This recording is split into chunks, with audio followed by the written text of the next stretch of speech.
meeting of the Genoa Township Trustees will be audio recorded and live streamed on Facebook.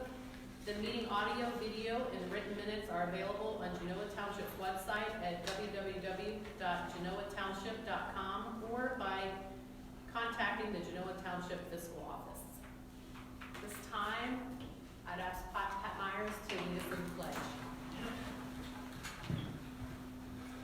Pledge allegiance to the flag of the United States of America and to the republic for which it stands, one nation, under God, indivisible, with liberty and justice for all. At this time, we have the swearing in of 2 firefighters, so I'll ask Pat Meyer, and you want to do both? Well, I'll request the motion first.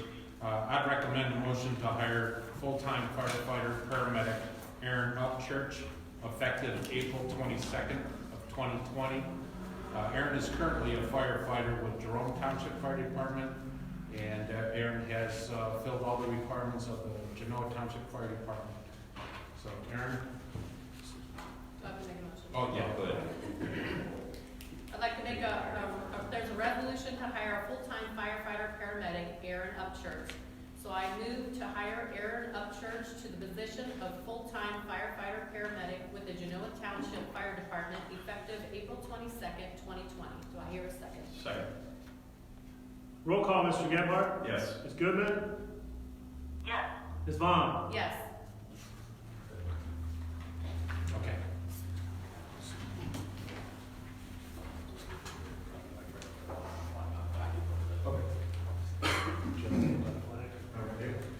That's about 6 feet. Okay. So I'm going to say, I state your name. You're going to state your name. Repeat after me, okay? Raise your right hand. I state your name. I, Aaron Upchurch, Do solemnly swear or affirm do solemnly swear or affirm that I will support the Constitution of the United States, that I will support the Constitution of the United States, the Constitution and laws of the State of Ohio, the Constitution and laws of the State of Ohio, and will faithfully discharge the duties and will faithfully discharge the duties of firefighter paramedic of firefighter paramedic in Genoa Township, in Genoa Township, Delaware County, Delaware County, State of Ohio, State of Ohio, during my continuance in office. during my continuance in office. So help me God. So help me God. I wish I could shake your hand. No, you just come back here for now. Yeah, that now. Next, I would like to recommend a motion to hire full-time firefighter paramedic Brian Porter, effective April 20th of 2020. Brian currently works as a firefighter with Township, and he is also a paramedic with Delaware County EMS. Brian also has filled all the requirements to become a Genoa Township firefighter. Perfect.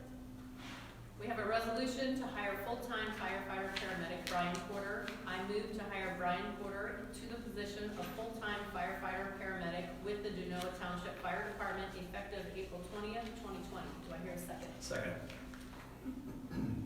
Roll call, Mr. Gebhardt? Yes. Ms. Vaughn? Yes. Ms. Goodman? Yes.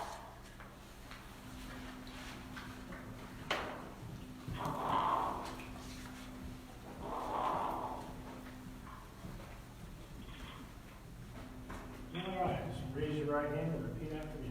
I Brian Porter, do solemnly swear or affirm do solemnly swear or affirm that I will support the Constitution of the United States, that I will support the Constitution of the United States, the Constitution and laws of the State of Ohio, the Constitution and laws of the State of Ohio, and will faithfully discharge the duties and will faithfully discharge the duties of firefighter paramedic of firefighter paramedic in Genoa Township, in Genoa Township, Delaware County, Delaware County, State of Ohio, State of Ohio, during the continuance of my appointment. during the continuance of my employment. So help me God. So help me God. Thank you.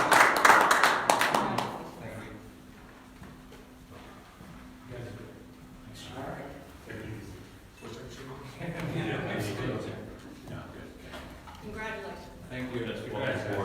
Thank you. Thanks, Jeff. Be safe.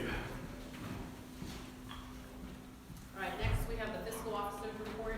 Yes, ma'am, thank you. Just a couple things. First, I'd like to ask approval of the following minutes. March 5th, 2020 regular trustee meeting and the March 10th, 2020 special trustee meeting. Okay, we have a resolution to approve the trustee meeting minutes. I move to approve the following meeting minutes: March 5th, 2020, regular trustee meeting, March 10th, 2020, special trustee meeting. Do I hear a second? Second. Roll call, Mr. Gebhardt? Yes. Ms. Vaughn? Yes. Ms. Goodman? Yes. Thank you. Next, I'll have the financials for your review and signature at the end. Currently, balance $30,259,765.28.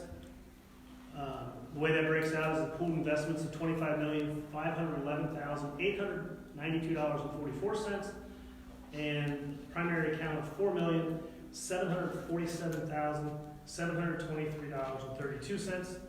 And everything is reconciled for the month ending February 29th. And I'll have those for your signature and review. Next, we were supposed to have a records retention meeting tonight, which is an annual meeting where I meet with me, Don, and one of the trustees and set the retention policy. We canceled that meeting just out of social distancing and trying not to gather. We're supposed to reschedule that. I propose that we motion to reschedule that for the first meeting in June to give ourselves plenty of leeway there, so maybe we don't have to cancel it again. If we get lucky with all the social distancing that's going on. I think we do it for the first month in May. We're right up against what Governor DeWine just said our stop. So if everybody's okay with that, let's just do it the first week in June. When is the first meeting in June June? 6th. 6 p.m. Well, yeah, I know that, yeah. It'll be at 6 p.m., 30 minutes prior to the trustee meeting is what we would do it. So, is that okay with everybody? So I'm just trying to figure out what date that I'm is. sorry, I couldn't hear that. Date and time? Connie, it'd be the first, It's June 4th. June 4th at 6 p.m. is what I'm recommending. That's fine. And it's just Connie, myself, and Don. Yeah, it's just one trustee, so as long as she's good with it, which she is.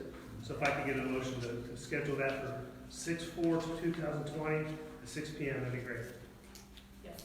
I move to schedule a records retention meeting for June 4th, 2020 at 6 p.m. Do I hear a second? Thank you. Do I hear a second? Second. Roll call, Mr. Gebhardt? Yes. Ms. Vaughn? Yes. Ms. Goodman? Yes. That's all I have. All right, next on the agenda is trustee comments. I'm not going to state the obvious, so I think everyone's doing a good job, as good as we can, and just continue to abide by what we're being asked to do by our governor and the president.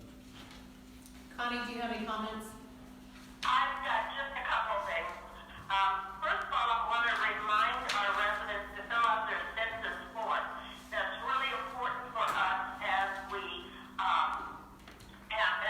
try to collect dollars from the federal government. Additionally, I want to thank all of our first responders. They've been doing a phenomenal job. All of our other administrative maintenance staff, and also those folks out in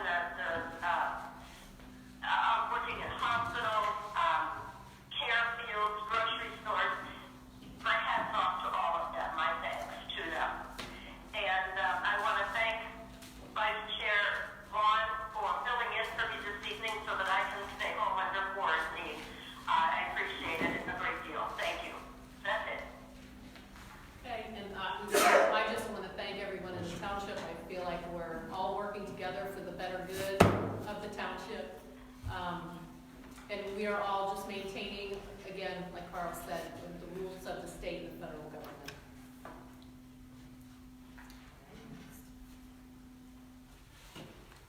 Next, we have the Parks Advisory Committee Park Plan.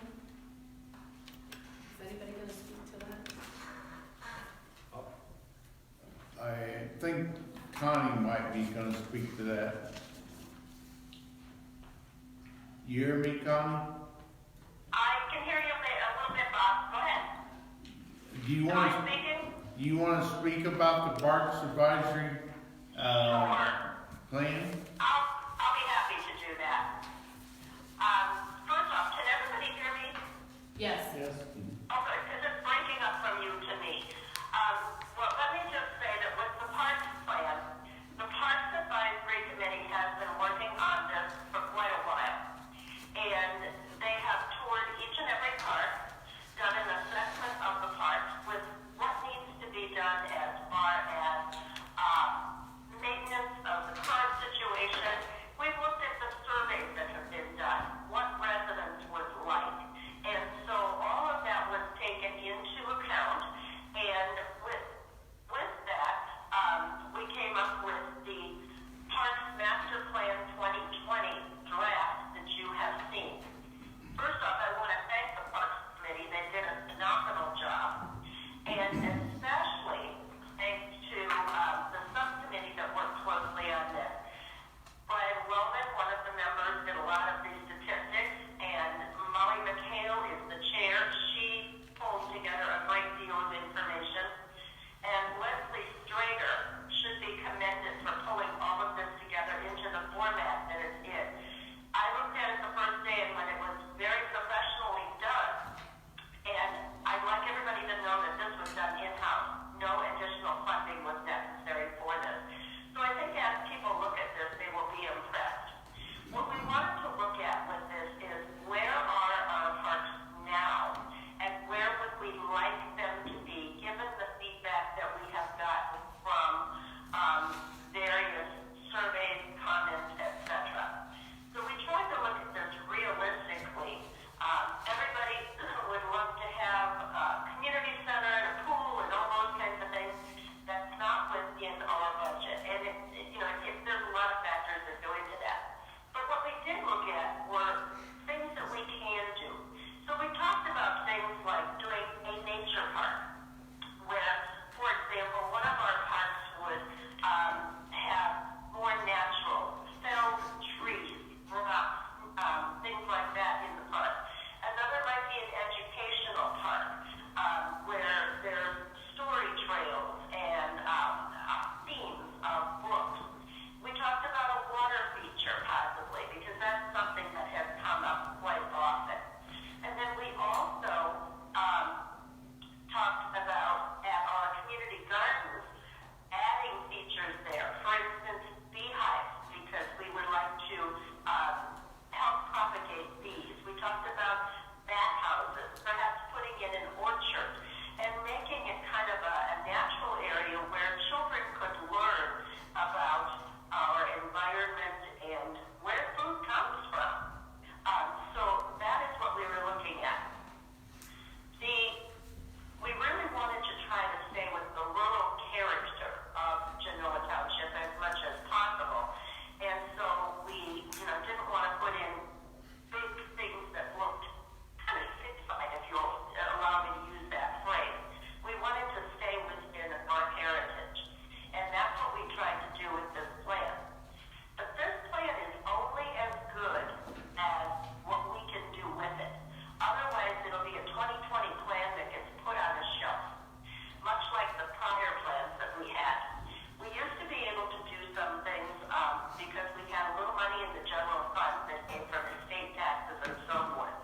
The estate taxes are no more, and what we do in our parks now has literally been because of what we can squeeze out of the general fund. Those funds are extremely limited. So without a dedicated funding source, this parks plan is likely, like the prior one, to end up on the shelf. But that's the basis of what we did with this. That's the reasoning behind it. It was to address comments and needs. And so with that, I'm going to stop talking for a minute, other than to say that there is a draft on the web, and residents will be able to look at this and send comments back to us by May 1st. So with that, I'll open it up for comments and thoughts and questions. Carl, do you have any comments? Yes, I was very impressed with the plan, Connie, and I did talk with Molly McHale a little bit about it, and I mean, to have it all done in-house is really very good. I mean, I think part of doing it in-house is there was a lot of extraneous information that sometimes is put in the reports that really isn't relative or relevant to what we want to do. And this was very down to earth, very practical, and I think they looked at where we are today on a park by park basis, as well as on a township basis, and even on a regional basis. And I appreciate the fact that you referenced and included in this plan the fact that, you know, the city of Columbus, I mean, whether it's Hoover Reservoir and Marsh, those are all attributes in the township that we probably need to do a better job of coordinating with the city of Columbus and Preservation Parks on some of these, as well as the city of Westerville. So I appreciated the fact that they looked at it on a park-by-park basis, but then went out even beyond the boundaries of Genoa Township for opportunities. I also like the fact that the surveys that we have done in the past, I think, you know, the top 3 items that usually show up there of attributes in the township that people like are police, fire, and parks. Not necessarily in that order, but you know, parks is always at the top of the list as far as what people like. And when I say parks, I'm also throwing in trails, and I would say that would be one thing that I would maybe recommend we adjust with this plan is reference the trails. I mean, during the past several weeks, it's very obvious that people love our trails and are using our trails. And so I think we need to also include right at the beginning that this is a parks and trails plan. The issue of funding, Connie, I totally agree with you and what the committee has said, that, you know, without some source of funding, nothing much is going to happen. Not that we aren't going to get anything done, but we sure could get a lot more done if we had some additional funding mechanism for the parks.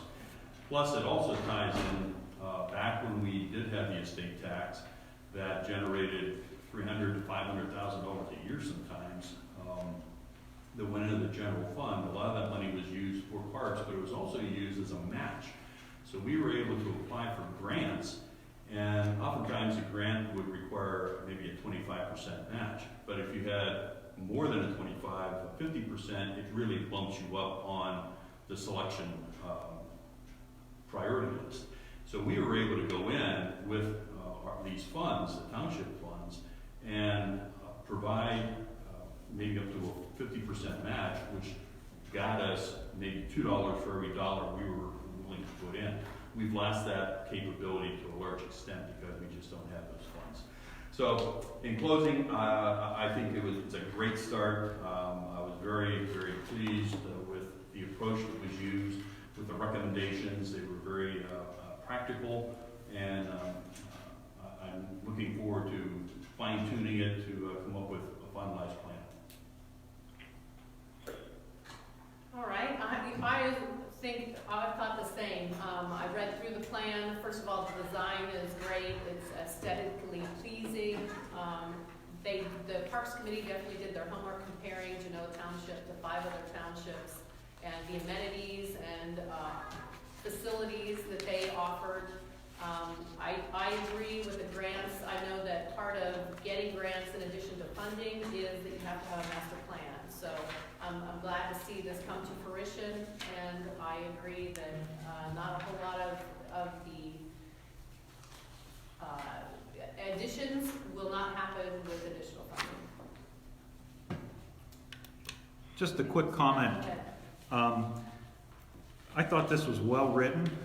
This looks twice as good as the last parks plan we had, and our last one was over 10 years ago. And you know, they put a lot of time and effort. Molly McHale, Connie Goodman, Leslie Strader and her committee. This thing, it looks great. There's a lot of good facts in this.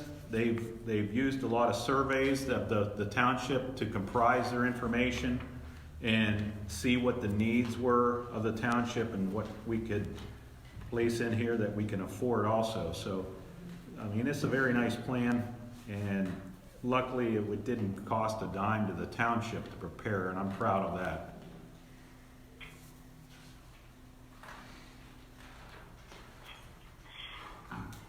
Basically, if you have questions about this, Molly McHale would be the person to ask.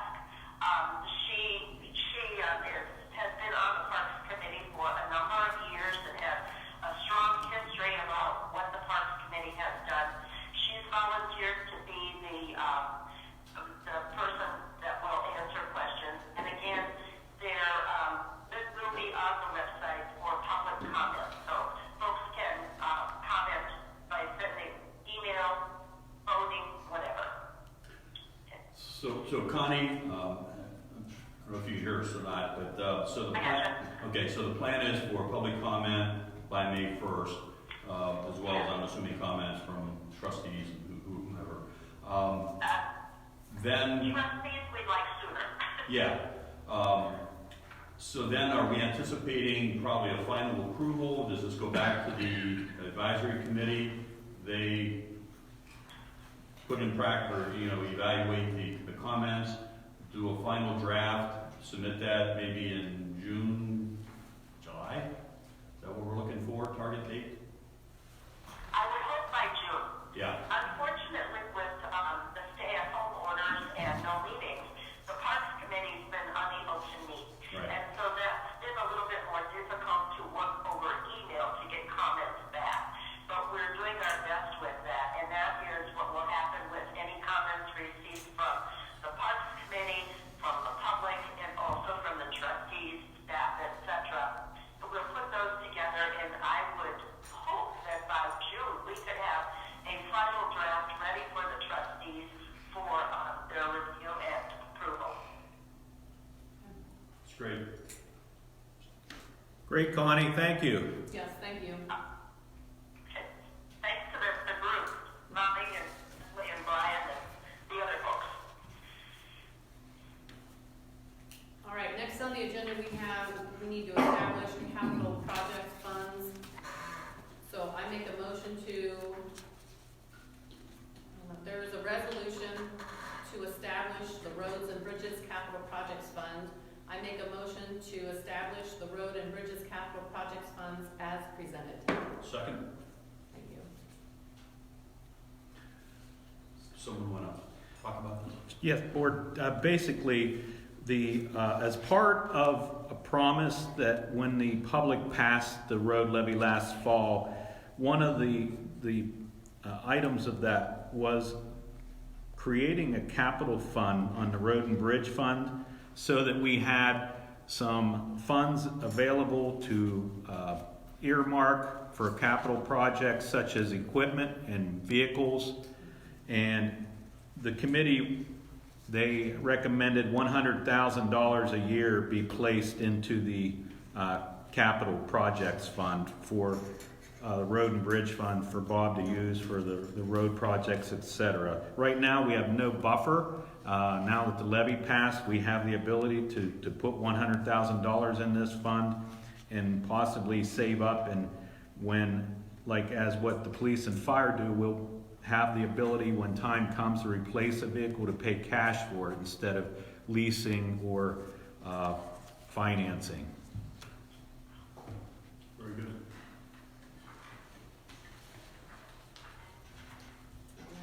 Anything else? Do you have a comment? I'm fine. I'm ready. Connie, do you have a comment? I'm fine. Okay, do I make another motion? What do I do? No, let's start a roll call. Okay, Roll call, Mr. Gebhardt? Yes. Ms. Vaughn? yes. Ms. Goodman? Yes. Next, we have the ODOT SALT resolution. There's a resolution authorizing the participation in the ODOT road SALT contracts awarded in 2020. I make a motion to authorize participation in the ODOT road SALT contracts awarded in 2020. Is there a second? Second? I was supposed to say as presented. I'm gonna amend that. And I'll second that. This is a resolution the state wants the township to submit to guarantee we're buying the salt.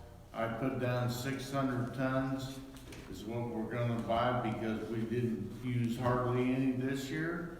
So we got 4 bins completely full. So we only need to order 600 tons if the bids are good. What do we normally order? I mean, 600 tons still sounds like a lot of salt, but compared to, We usually use, on a normal winter, we probably use 1,800 to 2,400 tons a year. We use about, I'd say, 400 tons this year. and we're still grinding, correct? Yes, we're still priming. Sounds good. All right, anybody discussion? Roll call, Mr. Gebhardt? Yes. Ms. Vaughn? Yes. Ms. Goodman? Yes, And the last thing that I have is, we're gonna have to cancel spring cleanup for April 23rd because I cannot get the dumpsters because of the virus.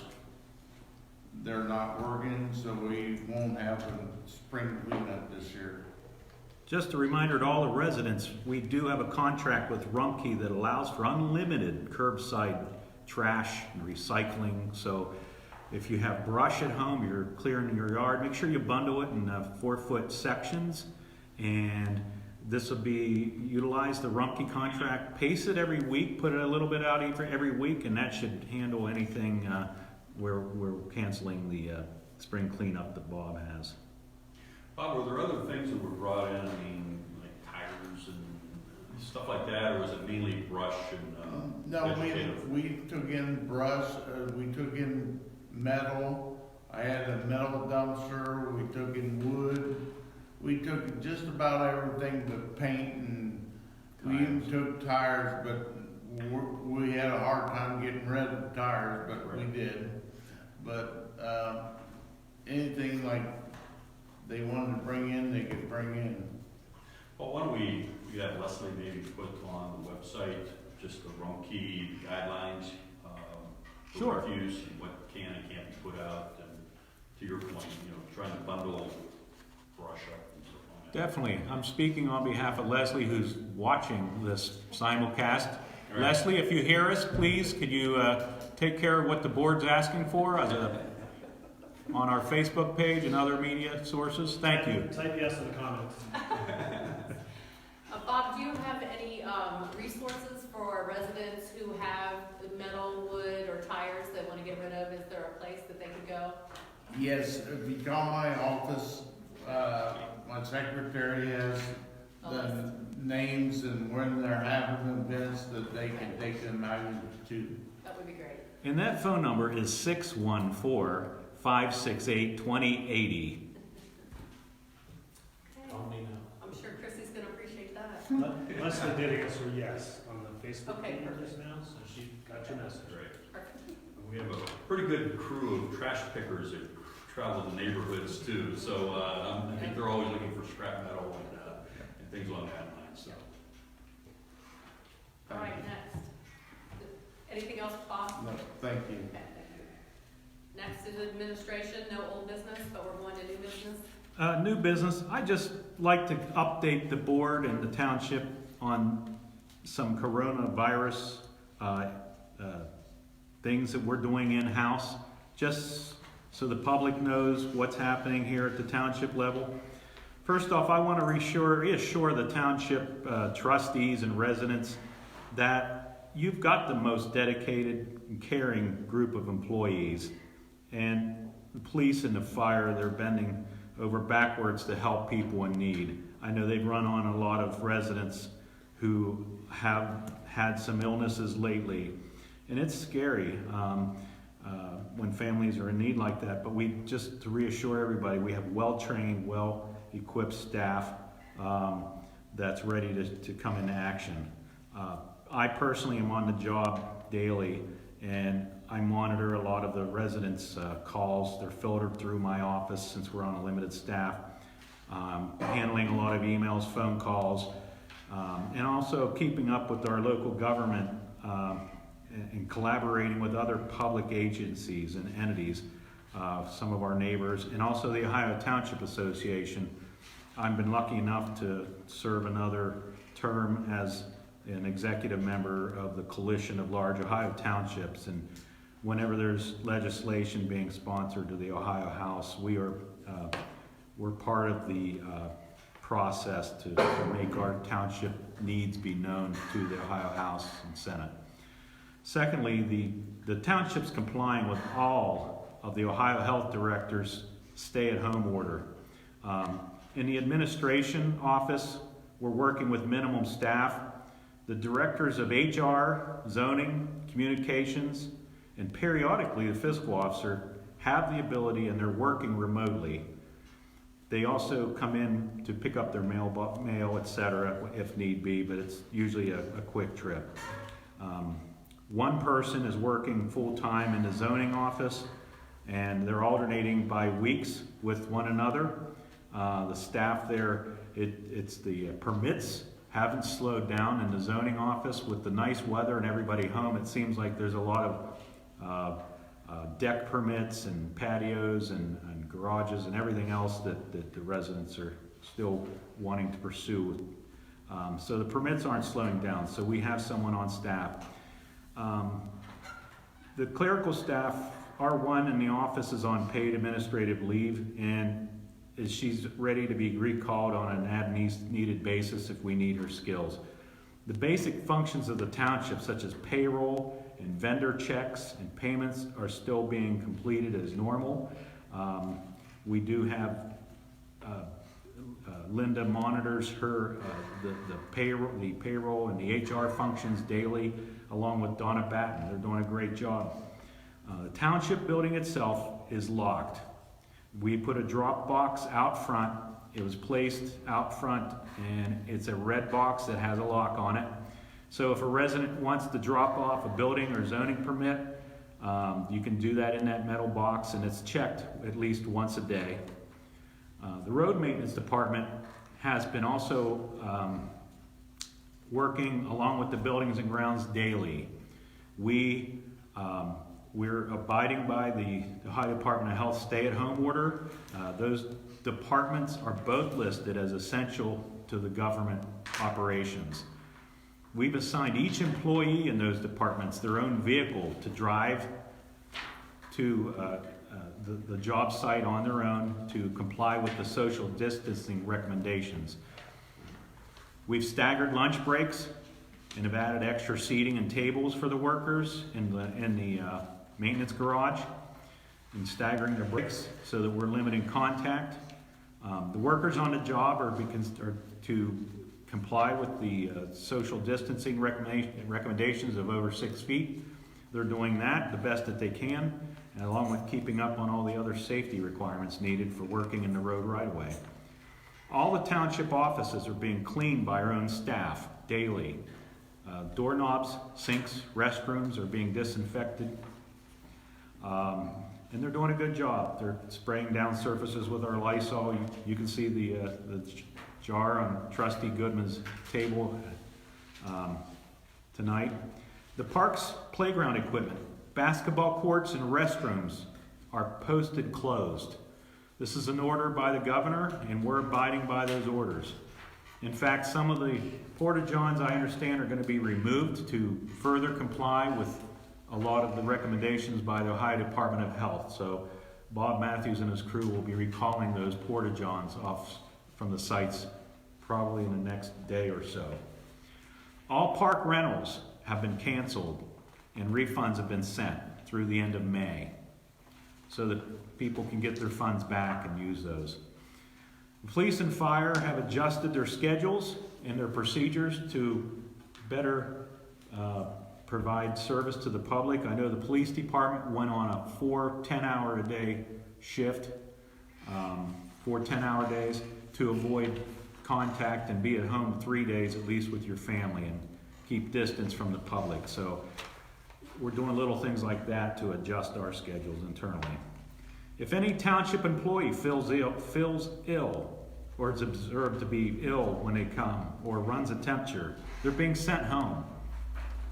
And ordered to stay home until they can seek some medical attention. We'll continue to do our jobs and comply with the mandates that you, as our township leaders in the state and federal government, order. So that's my report to you. In addition, people can still call the township office if they have an issue, a question, and email. Yes, email is definitely easier. Yeah. I have to be physically on site to pick up the phone messages, but Okay. emails can, if they're urgent nature, they can be handled off-site. Jerry, you have anything to add as far as the fire department being that? Sure, yeah, as Paul stated, we've had a lot of decontamination measures for our medical equipment at the station and the apparatus. We have a quarantine protocol in place should one of our members become exposed. And we have a plan with our county mutual aid partners to where we've already seen an uptick in regards to the COVID-19. So it is ramping up. And with that, like I said, we have a plan with our mutual aid partners where the county will be split into 4 quadrants. And we haven't put this plan in place, but we're ready for it. So if our members get exposed and we have to quarantine them and we don't have enough people, we'll end up going into 2 shifts of 48 hours on, 48 hours off. We're hoping we don't get to that, but that's our personal plan. But the other part of that plan is we divide up into quadrants.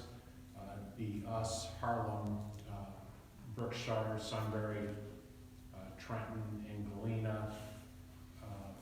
I don't know if I said Berlin, but all of us are in one quadrant, and we'll put a medic into place that will run on nothing other than the COVID-19's incidents.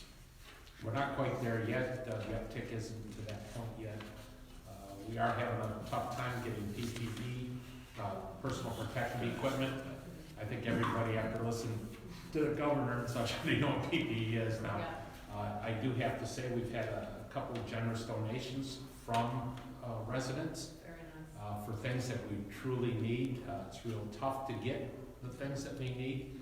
This is equipment that prior to this, and I'm going to use like the N95 mask you hear about so much. Okay, we didn't use 24 of these in a year's time before. And now we're using multiple masks a day. So these things are, what you hear the governor and Dr. Acton talking about how hard these things are to get, it's the truth. And so we got a couple generous donations, and that's going to help us out, but we're still trying to procure more, protective equipment. So.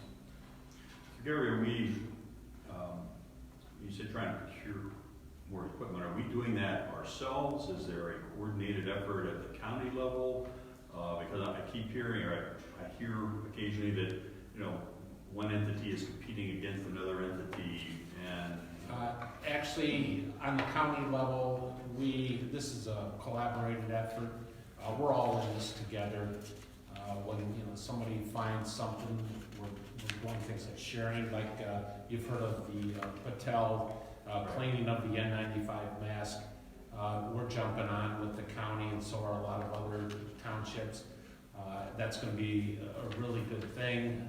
But the bad part about that is it's probably going to be 2 to 3 week turnaround time.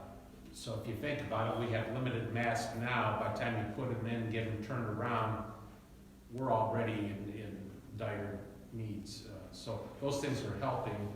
But we've got face shields that through one of the county efforts, we now have face shields for our people. There's the Amish are making some gowns for us that are cleanable. Now they don't cover the way our normal PPE does, but they're better than nothing. So there's some interesting things coming up, a lot of people trying to do some good things, and we appreciate every and all efforts people are making. But it's a difficult time right now. We aren't even, we're just at the beginning of this, to be honest with you. Well, I had a conversation with our state rep, Carfani, and because sometimes you hear what's going on at the state level, and it's a different world at the local level. And I know with the governor having come from local government, as a county prosecutor, is very aware of that and concerned. But Rick is very open to if there are specific needs that we're seeing at the local level, even if it's countywide or wherever, Right. he wants to be aware of it, made aware of it, so he can continue to work with the governor's office or whoever he needs to. So you can just ask that I pass that on. Well, I appreciate that, because at the local level, the hardest thing is because we don't have that economies of scale, because we are small. Some of those things can be pretty difficult, especially when you're trying to, we placed an order for some masks the other day. We thought the order was good to go and everything, and we found out today Gone. that wasn't a big enough order, so you get dumped out the other end. Those are the things that are difficult. And the one thing I would like to do is encourage everybody that if you do feel you're sick, if you have a true emergency, absolutely call 911. We'll be there and take care of whatever that need is. But we truly want to encourage people that if you think you have COVID-19 or if you think you have the flu, your first call really should be to your primary health care provider. They can assess you. They are the ones that can order a COVID-19 test for you. We do not test. We cannot order any test. What we're trying to do is we're trying to keep from going into people's houses and infecting them, because we're running on all these people, okay? At the same token, we're trying for these people not to infect us. So if you call 911, expect to have multiple additional questions than what you would normally have. And we're asking people to either meet us at the door or in the garage if it's inclement weather, so we can assess how much of that personal protective equipment that we need to put on prior to entering the home. So, but that first call should be to your primary care health provider if you feel it's either the flu or COVID-19. However, if you have a true emergency, dial 911 and we will be there. Right. Thank you. Have you made available your wish list to the residents to get? No, it's everything you're hearing on TV though. Okay. N95 mask, gloves, and we use Tyvek suits also. But not a lot of people have Tyvek suits unless you're a painter. All right, thank you. Yes. All right, next on your agenda call is the credit card policy.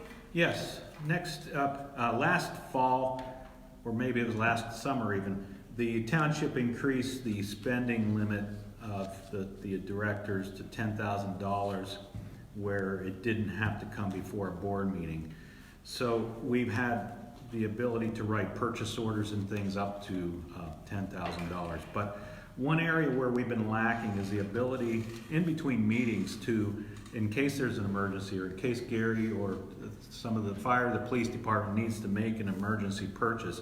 The current spending limit on our credit cards is only $2,500 per card. And so we're requesting that the township increase the spending limit per the policy to $5,000 per credit limit. Our chief had asked for the ability to go to $10,000. I've asked the bank, First Commonwealth, if they would be willing to do $10,000. I haven't heard back. If we have that ability, I wish that if the board chooses to amend the credit card policy to make it a open-ended motion to say to accept a credit limit of $10,000 or whatever the policy of our credit card bank would be, something to that effect might work. Because right now, I know we could do a $5,000 credit limit per card holder, but I can't speak for the bank if they can do a $10,000 or not. If I may interject too, just like with the times we're going through right now, I was trying to order some equipment the other day. Can't do it because with the limits, like right now, I have an order of about $3,500. And they want it placed right now, they want payment right now, okay? I can't do it, first of all, the credit card limit isn't high enough. But even if it was at $5,000, I need, and this is PPE equipment for this COVID-19, even if it was at $5,000, we never know when that credit card is cleared out. You know, when the payment's made and then you start again, it's fluid. And so, even if it was at $5,000, I try to use that card, and then it gets denied, and then they start asking all kinds of questions. We run $5 and $6 million budgets as department heads. I feel that 10,000 should be, you know, doable. We've had this credit card policy as long as I've been here. I don't think we've ever had any department head use it in improper manner. So I would really encourage for you to approve the 10,000, especially when we're in emergency conditions as we are right now. Your recommendation is 10,000 or $10,000 if the financial Up to. institution. Up to, Okay. and ask Approves the that. bank. Okay, And frankly, if the bank can't do it, we need to talk to the bank.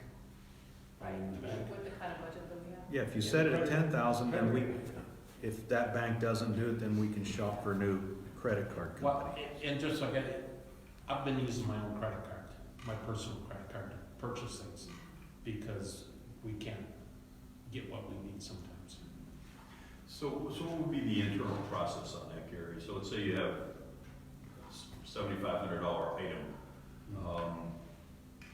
Do you just go out and buy it, and check with Paul? Is there, I mean, how does the internal workings of that? Well, if it's something of that, like $7,500, yes, I let Paul, hey, Paul, here's what we're looking at, here's what it costs. Here's, you know, we generally try to get, depending on what it is, try to get 3 prices on it, and we'd let him know that that's what we're doing. But just like I said, right now, I've got an order for N95 mask that I'm trying to purchase, and it's $3,500. I've got no way to buy it. So how do we handle that through purchase Then and orders, just in time? Then and now. Then. But I still can't, I still don't have anything. They No, want, I'm not saying, I'm saying. So we have more than more of a, We do, then do. yeah, we have more of a paper trail than just the credit card. receipts. Absolutely, Okay, absolutely. That's what I'm looking There's still a PO cut for that transaction. Yes, for. What's your dollar amount that you say, hey, Paul, what is your? 2,500. And then you say, hey, Paul, I'm gonna buy this Yes. or whatever for approval. I basically say, Daddy, may I? Yeah. And you said we did approve expenditures up to 10,000. Yes. Without having. Yeah, to- purchase orders and other purchase on credit is up to 10,000. Right. But not credit cards, according to our policy. Yes. Connie, do you have any questions or comments? I just want to make sure that I understand this. We are currently at $5,000, and No. we want to increase it by $5,000 to make it a total of 10. No, Connie, we're currently at 2,500, and we want to take it to 10, Up to. Okay. up to 10,000. Except mine. Bob is the only I exception have because 5,000 on mine. he was buying equipment for roads off of his. Okay, that helps. Thank you. So Gary, the other issue is you go to buy something and the credit card is maxed out basically. Yeah, yes. So, but credit cards are paid off every month. Okay, The problem is there's a lag between the snail mail invoice right, and the time that that check physically gets delivered by me or Donna down to the bank. yeah. But- So we're not carrying some balance on Yeah. the credit cards. And understand, it's been at that amount for over 15 years. Yeah, Before Amazon, and Right. internet purchasing and all that kind of stuff. And we now do a lot of purchasing over the internet. And $2,500 just, we use it for incidentals is what we use it for. Anyone else? Good. There's a resolution to amend the Genoa Township credit card account policy as required by the auditor of the state of Ohio. So I move to amend the Genoa Township credit card account policy as required by the auditor of the state of Ohio, Article 1, Section 2, authorized users increasing each department's credit limit up to $10,000. Is there a second? Second.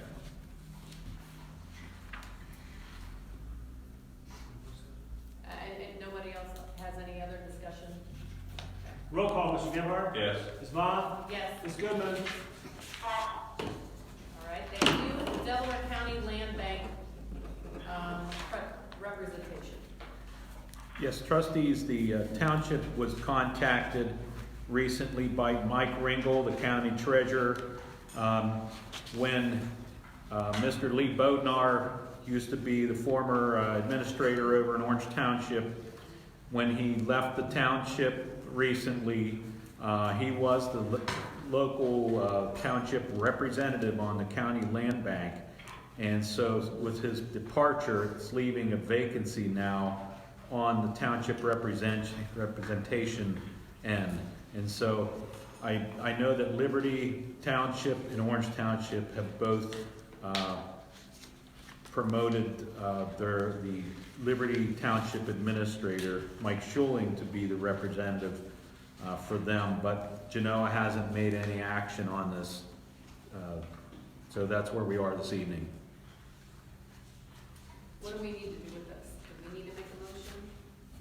It would be nice to have a motion for somebody at least, or I guess it wouldn't require, since two of the three of us have already It's kind of a voted. moot point, isn't it, at I this think so, but point? Do you want to just say, then we'll just not vote on this, or what's your, no vote? I just had a little bit of concern, and I mean, nothing significant. Mr. Schuler hasn't been with the township all that long. I do know that there are two county commissioners. I mean, this is a county program. There's two county commissioners that are on the land bank. I'm not sure what the relationship is between Mr. Schuler and those county commissioners that removed him from office. But on the other hand, I don't really think the land bank has that much going on in Genoa Township either. Correct. If anything, it's mainly industrial or abandoned properties that need to be cleaned up and something done with. So I really don't have any strong feelings one way or the other on what we do, if anything. I don't feel heavily one way or the other either. So, Connie, do you have a comment on that? I kind of agree with Carl. When this came up the last time, we deferred to Orange because if there was going to be any area that had issues with the land bank, it was likely not Genoa. So I'm fine with whatever. Okay. Very good. So we choose not to make a motion. I'll notify our county treasurer of that fact. Okay. Great. Next up on my agenda is to get a consensus type of feeling from the board. I've been discussing with Orange Township and Liberty Township the proposal from Rumpke. If you recall, we're under a 3-year contract with Rumpke where they pick up all three of our townships' trash under one contract. The contract is up for renewal February 1st, 2021. So with that in mind, knowing that it takes, if the township was going to go out and solicit other companies, that it takes a long time to set up the bid package and then to advertise, and then if there is a new bidder or new successful winner, then it takes a long time for that winning company to secure the equipment and all of the bins and everything needed to service over 26,000 households on the contract. So Rumpke came back and after discussing with our county prosecutor, they said that in order to have, and in our existing contract, there's a provision for a 3-year renewal term. And so as part of that renewal, the prosecutor has offered his opinion that says if no other terms and conditions of the contract have changed except for at the very most a 10% increase on the contract, then you're allowed to offer up to a 3-year renewal. And so the other townships, knowing that where we are presently with Rumpke and what a 10% change would be to the rate, knowing that this rate would still be better than a lot of public entities in central Ohio and clearly in our waste district, the Liberty and Orange Township is in favor of accepting the 10% increase through Rumpke in a 3-year renewal. So you're the last board to meet on this, and so I just need to get some consensus from you on how to move ahead with legislation being prepared to solidify that contract with Rumpke. Carl, Connie, do you have comments? So basically, Paul, the terms of the contract are remaining the same other than a 10% increase, and that's over the 3-year. That's a one-time 10% increase for the next 3 years. Just so, if it comes out, if we're paying around $16, it'd be $1.60 Right. a month. So, But it's not 10%. no, each year not of 10%. 3 years. One time 10%. So for 40 cents a week increase. Yep. Okay. Are you in favor of moving ahead then and having the legislation prepared for an official renewal then? Don't know if any. Connie, do you have any comments? I'm fine with it. Okay. I just want to thank Paul for his documentation he sent us. I like to have information in front of me to know what everybody else is paying. And from my calculation, Orange and Liberty and Genoa, we are the 3rd lowest in the area. I think the only 2 paying less than us are Galena and Sunbury, but everybody else is paying more. But we have the richest contract. They don't have quite the extensive They don't, contract. okay, because I couldn't see that. Yes, our services are better than theirs. So, My only question is, can we change the day? Because we have so many issues with them missing people, and then they have to wait till Monday to pick up garbage. that Is that negotiable, or is that? I don't know if that's negotiable Okay. because that would be a substantial difference in the would? contract. Yeah, okay. They would have to change a lot of other public entities. Okay. These logistics. Right, okay. So is the board in favor of me moving ahead with preparing legislation? Yeah, I mean, this doesn't mean we're approving it, it would No. just mean giving you the go-ahead and we have until February. I'll have Mark Fowler prepare the necessary resolutions to move ahead with the 3 townships signing the agreement for renewal. Thank you. Next up on the agenda is a donation.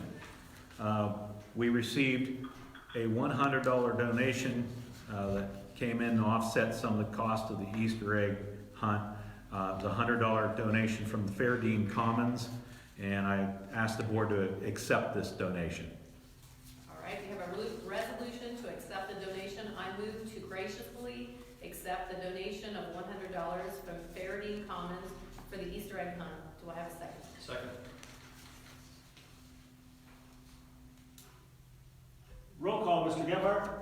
Yes. Ms. Vaughn? Yes. Ms. Goodman? Yes.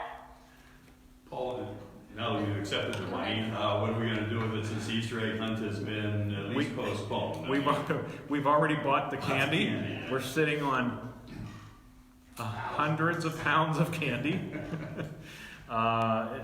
Looking for some thoughts from the board. If you say donate it, we would donate it, whatever.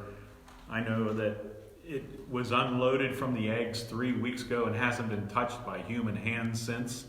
So, unless the fiscal officer, Pat Myers, has been slipping candy out of the bin. I mean, it's all wrapped candy. I would suggest we maybe just hang on to it for a while, see what develops. I mean, Okay. If nothing else, maybe we'll do a Scavenger hunt. acorn hunt in October or something. I don't know, Free candy for movie night. Yeah, free candy for Yeah, there movie you go. nights in There you go.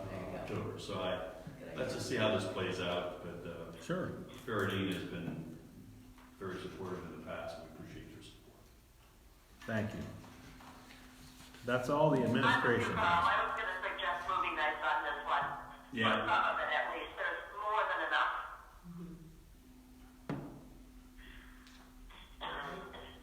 Next, police levy. Last meeting, Chief Gamble, who's once again watching this evening from the safety and security of his favorite couch, has promoted, gave his interpretation on the necessity for the police levy, which you had, and asked for additional time to consider it. So this evening, we're looking for some guidance on how to move forward. Is it, I mean, we're gonna be dealing with the fire levy as well, and you're gonna be on the ballot at the same time. Would it, Vice Chair, would it be possible to have the discussion of both police and fire at the same time? Sure. It's fine with me. I mean, That's fine.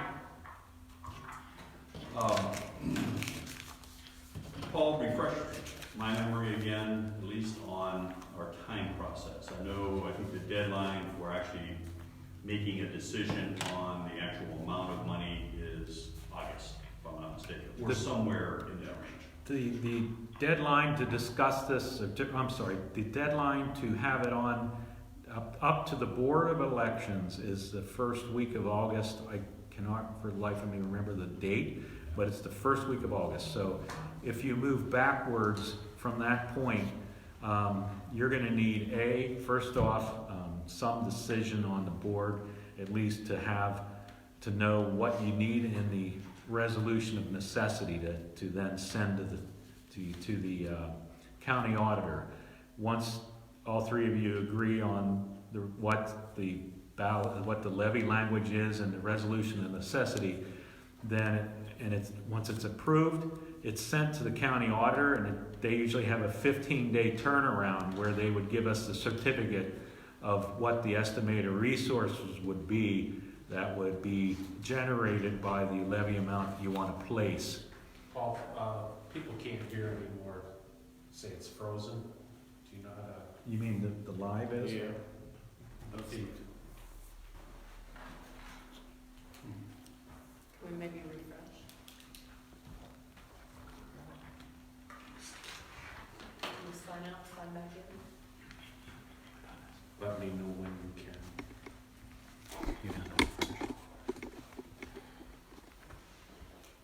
Is it the audio or the video? The audio. It's the video. Is it? Somebody said they're back. Is it audio or video? They're a quick glitch. It's working now. Yeah, it's Good. working now. Okay. Okay. Thank you, Mr. Benson.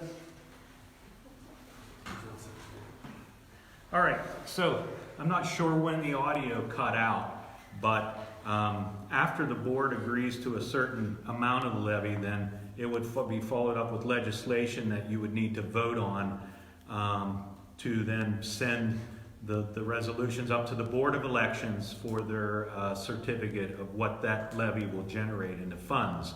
And then at that point, the board will accept the amount of that and do the resolution to proceed. So I've been told by the auditor's office that They are working still off the Board of Control and the auditors still working off of 15 days. So there's no delay after you pass the resolution of necessity.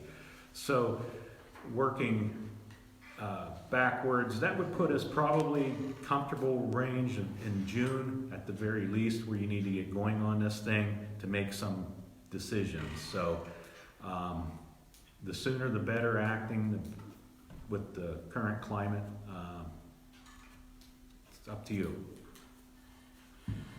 And the other reason I'm raising that is, and I think, I don't know if you sent the information to the other trustees. I got it. You got it. Yes. You know, I we've been very fortunate historically in our township as far as our police and fire levies. Overwhelmingly passed, and we're grateful for that. You know, these are obviously uncertain times going forward. We don't know what our needs are going to be, but I know the chiefs have been very diligent in when they put together a number, it's supported, and you know, we have a policy as a board to try to maintain at least a 50% carryover. So in the event that there is a problem with a levy or something else, we have money in reserve that we can fall back on. And that's a policy that I personally would still like to maintain. What I would like to look at, and that's why, Paul, I was asking about the timing of this, is we just had a discussion about our parks, and you know, in addition to police and fire and parks, those are three top priorities or attributes in the township that our people appreciate. We realize that we have trouble doing a lot of things with our parks program that we want to do. Personally, I am not in favor of additional increases in taxes. We did it for roads and bridges. We had to, because we probably didn't go as far as we needed to the last time we did it. I'm also conscious of the fact that in the past, we have reduced levies, which have posed some problems even going forward, and it takes a while to come back to where we need to be. So that being said, I've talked with the chiefs, both Chief Honeycutt and Chief Gamble, after they put together their numbers. And I think we do have some opportunities, at least within the police budget, and I'm hoping maybe not as much of an opportunity, but maybe there's a little bit in our fire budget that we could look at making an adjustment in those levies, and at the same time maybe go forward with a dedicated funding source for our parks with no increase in taxes. So it would basically be a wash. But I want to make sure that we're not funding a program that is important at the risk of two programs that are extremely important, being our police. I'm confident in a number that Chief Gamble had provided that would show that we potentially could have a slight reduction in the millage. I think Chief Honeycutt, you know, there's probably a little more uncertainty there. Maybe there's a little bit of wiggle room. I don't know if there's much or not. I don't want to commit to that, but I think we need to look at it. And I'm not talking, I'm talking more money than we have now for parks, but I'm not talking as much as we probably still would need. But it's going to do a couple things. One, it's going to take, it's going to provide a dedicated source of funding for our Parks and Trails program. And it's also going to take pressure off our general fund. And the general fund is used for, as it says, for our general operations, administration, etc., things along that line. But it's also used to fill in gaps if and when there's a money needed by roads and bridges, which we have done in the past, or in the event of police or fire or any of the other departments, we can pull from the general fund and put money towards those programs. Where with roads and bridges, police and fire, we can't pull money out of those programs and put it towards the general fund, which is the way things are set up, and it's the way it should be set up. So I would suggest, or one of the thoughts I have, is if we could put together a program that would, the numbers that I was looking at, it would provide about a about $640,000 a year for our parks budget. And that would result in a reduction of maybe 0.25 mils, a quarter of a mil. And in Genoa Township, 1 mil of valuation is worth $986,000. So if we could pull out a quarter of a mil out of police and fire, maybe up to 0.4 mils out of police, it's still going to make sure that we have the type of funding we need going forward at the end of the 5-year cycle. But again, I'm not willing to pull that trigger at this point in time in the form of any kind of motion or anything. But if we're sincere about maintaining a dedicated funding for parks and trails, not at the expense of police and fire, then I think now is the time we have to do it. I'm concerned that when we start looking at the overall tax package in what Genoa Township residents are paying, it's getting up there. And I know we have a levy, I think, for Wantangi School District. We just had one in Westerville. I think Big Walnut's on the ballot. It's no increase. Yeah, it's no increase. So again, I want to take this as an opportunity because we're not going to have it this same opportunity for 5 more years. If we want to talk about a separate individual tax levy for parks and trails as an additional, then that's another discussion we can have. But I see this as an opportunity where we can look at maybe achieving 3 objectives, and now's the time that we should at least look at it. So. Connie, do you have any comments? I do. I looked at this and I agree that it's an opportunity to perhaps get a funding source for the parks. Chief Gamble and I talked, and he shared with me when we chatted, as well as in our last meeting, about how he had different scenarios and how those different scenarios played out.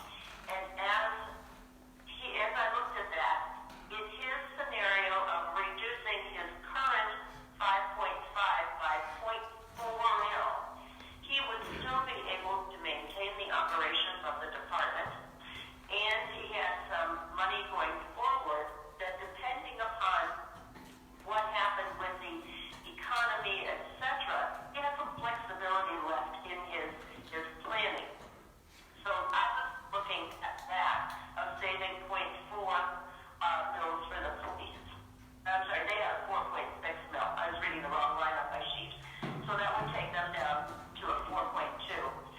When I looked at fire EMS, they didn't have quite as much flexibility, but I did look at how much money we're pulling in from the EMS soft billing, and that was equivalent to about 0.2 mil. And so I was looking at the combination there of a 0.6 mil and perhaps adding a parks levy of a half mil, which would be just short of $500,000 a year. Again, it's not going to be a lot, but it's an opportunity for us to start some of the things that we've wanted for a long time without depleting the general funds further. I am, however, very, very much aware that right now we are in a state of flux as a nation, and we've got a lot of people that are not working. Some of us are stuck at home, and we have to be very careful what we do. I'm cognizant of that, but those are the numbers and what I was looking at, hopefully for us going forward. I think, again, police and fire, there's no question, they are essential. Parks are nice. We want to have good parks. Our people use those parks. But if we have to choose, then it has to go to safety services first, in my mind. Thank you, sir. Thank you. I'm done. I concur. I talked to Molly on Monday, and it was kind of the elephant in the room. They talk about a funding source, but they don't say what it's going to be. And so I asked her, she did talk about corporate sponsors, other communities that they compared Genoa Township with had corporate sponsors. I'm not sure we have any corporate sponsors besides Kroger or Home Depot in Genoa Township. sure how much money we can get out of them. So, in the end, it's up to the residents. If there is a parks levy on the ballot, it is up to them to approve it. So, we are not making the decision tonight, so I would just ask residents to voice their concerns. The trustees, I want to hear from you. Is this something that you want to see? Is it not something you want to see? Because we still have time to noodle on this, but this, I think we all kind of know where we stand right now. Yeah, and I would agree that, I mean, again, my reason for bringing this up is we have the opportunity before us now. It doesn't mean, because it would still require, we would have the police levy, the fire levy, and then we would have to have a parks levy. So there's still no guarantee that that would even pass, but we have that opportunity now. The other thing I would like to throw out there, and this is maybe where the public can be helpful as well. Chief Honeycutt has been a champion in trying to work with the county on the issue of the county EMS and the township EMS situation. And this is not a negative against the county, but are there mechanisms, funding mechanisms that would be available through the county back to the township? For instance, the EMS billing that Trustee Goodman referred to, where we got about $280,000, I think, and we were able to buy an EMS by using that money, not touching taxpayer money. There's potentially up to $100,000 and some thousand, $110,000 was collected approximately in 2019 from the county Medic 7 doing runs. If that money could be reallocated back to the township, that would be a big help. The township and the county both ran, before the EMS building came into place, they both ran on, the county runs on a sales tax, and so they were still able to function properly, provide us good service, have a mutual aid agreement, and they provided good service to us. But I think there are other mechanisms out there that we ought to be looking at from a financial standpoint, and that could help take some of the tax burden off the township residents. And in no way am I proposing what was being proposed over Liberty Township, where they wanted to do away with the township EMS and have the county do that. That is not what I'm proposing. What I'm saying is there are financial sides of this issue that need to be looked at to help take some of the burden off the township residents that I think could be worked out, not to the detriment of the county or to EMS service in Genoa Township. Anyone else? Connie, do you have any other comments? Hearing none. I don't know if she heard me or not. Next, we have a police facility change order number 2 and 2020 permanent appropriation amendment. So there's a resolution to approve a change order number 2. I move to approve change order number 2 to Genomic Construction in the amount of $12,795 for the Genoa Township Police Facility, and authorize Township Administrator Paul Wise to sign the change order on behalf of the board. Do I hear a second? Second. Do we want to elaborate on these? Yeah, I'll fly pretty high level. That's fine. Basically, there are 5 items on this change order. 4 of them are adds to the change order, and the one is no cost and one is a deduct. So for very high level, there's a gas meter and supply revision. It's a cost to run the gas line out to the facility and tie it into a box. Requires a state certified person to do that would pass all the regulations. That's an add of $2146. The gas, there's a grill revision. It's an item that is part of the tornado structure of the facility. That's an add of $877. There's a circuit that's going to be in the workout room that's going to be added on. It's a heavy-duty circuit to add to facilitate the power demands in that one room. It's an add of $29.90. And also there's a fire alarm drawing revisions. It's part of the facility itself. It's an add of $69.51. There's also a deduction on this change order for revisions to the hardware and door submittals of $169. So the total change order for this number 2 is $12,795. Any discussion? Paul, when do these come up? I mean, some of these I would have thought would have been maybe taken into account at the beginning, you know, like a dedicated circuit and See, some of along that line. the power demands weren't necessarily known when we were way back a year ago. Now, further on, we know how many of the units are going to be in that workout room and what the demand will be on that power. So it's going to require a little extra dedicated circuitry. So these are things that you're going to have this whenever you're fine-tuning a facility, knowing that where the specific needs are in each area of the building. As things are progressing, and it looks like we're making great headway over there. I mean, I know that there were, for a while, there were maybe every 2 weeks or weekly meetings going on with the construction team. How are those being done now, or are they being done now? Most of the meeting are remote meetings.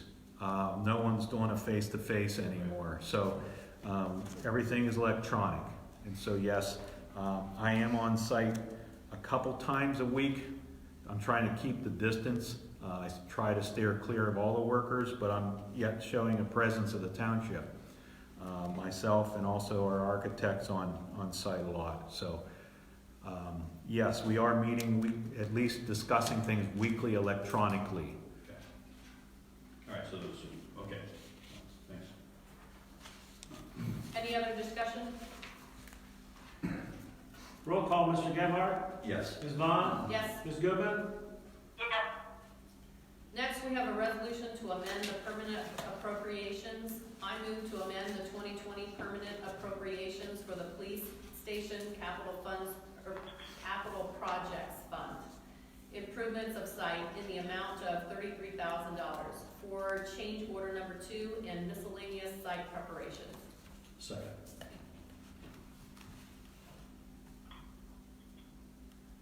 Discussion? Basically, this handles this last change order and any other of the purchase orders that have been needed on site. For example, one of the, Bob had to add a stone base to the back side of the structure where the sally ports are located. The area was soft. He needed to firm it up with stone. We needed to buy all the equipment and rent some equipment to move some of the dirt out of that area. So it's little added expenses needed to build a multi-million-dollar site and having the appropriations available to make those changes. The work, Bob, that you do you bill so that your department gets paid? Yes, whenever we work over there, we put it in the payroll system. Okay, perfect. We could code it under the police Okay, department fund. okay. Very well aware of, you know, the change order issues, and I just want to make sure, I mean, we don't even have the exterior up and running. A lot of change orders could come once the interiors are just, we've got to stay on top of those. Yeah. And we are stating the obvious here, but it's looking good so far, so thanks. The facility's coming along fine. I mean, the trusses will probably start being on site and maybe putting up next week, I'm hoping, with the weather. So next step would be covering the roof and other things. So things are looking great on site. Yeah, very good. They don't take a day off, do they? Hmm? They don't take a day off. do they? No, they're over there. Roll call, Mr. Gebhardt? Yes. Ms. Vaughn? Yes. Ms. Goodman? Yes. And last, you had a Citizens Police Advisory Committee Resignation, Lisa Turner has tendered her resignation effective March 4th. I ask the board to accept that. All right, there's a resolution for the Citizens Police Advisory Committee resignation. I move to accept the resignation of Citizen Police Advisory Committee member Lisa Turner, effective March 4th, 2020. Second. Discussion? Roll call, Mr. Gebhardt? Yes. Ms. Vaughn? Yes. Ms. Goodman? Yes. All right, next was fire levy. I think we've kind of discussed that, correct? Yep. Yep. And do you have anything to add, Chief? Not at this time, no. Okay. All right, we do have, though, a fire resignation. Yes, I would recommend a motion to accept the resignation of firefighter paramedic Ian Fellers effective March 25th of 2020. Ian has been with us for a couple years, but has decided to reduce. So, We have a resolution to accept the resignation of firefighter paramedic Ian Fellers. I move to graciously accept the resignation of firefighter paramedic Ian Fellers effective March 25th, 2020. Is there a second? Second. Discussion? Roll call, Mr. Gebhardt? Yes. Ms. Vaughn? Yes. Ms. Goodman? Yes. on the agenda, there's a resignation for Andrew Kurtz. However, I have never received the Oh, yeah. I believe the resignation came through trustee Vaughn. Came through the, it's for the committee. It was through the, for the Citizens Fire Advisory Committee. yes. Okay, you have received it then? Yes. Okay. So- I think John McHale forwarded it to me. Okay, then I would just recommend a motion to accept the resignation. He's moving out of the township. Okay. So there's a resolution for the Fire Rescue EMS Advisory Committee recommendation. I move to accept the resignation of Fire Rescue EMS Advisory Committee member Andrew Kurtz effective March 18th, 2020. Is there a second? Second. Roll call, Mr. Gebhardt? Yes. Ms. Goodman? Yes. Ms. Vaughn? Yes. You mixing us up there. Next is the amended appropriations. I would request a motion for supplemental appropriation of $10,000 to the EMS repairs and maintenance. I'm sorry, what? What about that? Permanent appropriation first. Oh, okay. Yep, permanent. Sorry. Yeah, okay, I'm sorry. Recommend a motion to amend the 2020 permanent appropriations in the fire rescue EMS fund in the amount of $10,000. There's a resolution to amend the 2020 Genoa Township permanent appropriations. I move to amend the 2020 Genoa Township permanent appropriations in the fire and rescue ambulance and EMS service fund purchase services in the amount of $10,000. Is there a second? Second. Discussion? Can you explain? Yes, basically, which is now our second out medic, but it was our frontline medic while we were waiting for the new medic.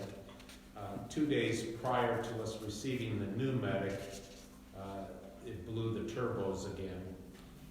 It's 4 set of turbos on this thing. Luckily, one turbo was covered by warranty because it was replaced about 18 months prior to that. But anyways, we spent almost $15,000 repairing this vehicle, and we never thought we were going to spend that much when we originally did the appropriations. We were looking at some repairs and of course, preventive maintenance and such. So it kind of caught us by surprise. So now we don't have any money left over for ongoing repairs throughout the year. Hopefully $10,000 will get us through the rest of the year. Yeah, let's hope.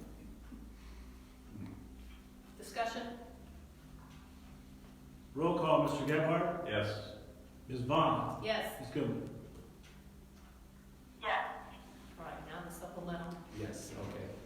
I recommend a motion to approve a supplemental appropriation from account 2192-930-930-0000 in the amount of $10,500 and place it into account number 2192-220-360-0000, which is contracted services. So come out of contingencies and into contracted services. Okay, there's a resolution to approve a supplemental appropriation. I move to retroactively approve the following supplemental appropriation from account 2192-930-930-0000 for the amount of $10,500 to account number 2192-220-360-000 in the amount of $10,500. Do I hear a second? Second. Discussion? Roll call, Mr. Gebhardt? Yes. Ms. Vaughn? Yes. Ms. Goodman? Yes. All right, now educational incentive. Yes, I'd recommend a motion to approve the education incentive for firefighter paramedic Jesse Crook for his bachelor's degree in accordance to Article 15.8 of the labor agreement. All right, we have a resolution for an educational supplement for Jesse Cook. I move to approve the education incentive in the amount of $1 per hour for firefighter paramedic Jesse Cook for a bachelor's degree per Article 15.8 educational supplement tuition reimbursement in the International Association of Firefighters local number 4307 union agreement. Second? Second. Discussion. Roll call, Mr. Gebhardt? Yes. Ms. Vaughn? Yes. Ms. Goodman? Yes. All right, we have announcements. April 13th, offices. I think it's a Is it the 12th? Isn't it the 12th? Tomorrow's the 3rd, Saturday's the 4th, Sunday's the 5th, so a week from that will be the 12th. Okay, Sorry. sorry. Thank you. The Monday we're off. Put the Oh, you're off. Right. Monday's off. Yeah. April 13th? Sorry. Okay, April 13th, the offices will be closed for Easter Monday, and the next trustee meeting will be May 7th, 2020 at 6:30 p.m. Any other business before the board? There is no more business to come before the board. I move to adjourn this meeting at 8:03. Do I hear a second? Second. Roll call, Mr. Gebhardt? Yes. Ms. Vaughn? Yes. Ms. Goodman? Yes.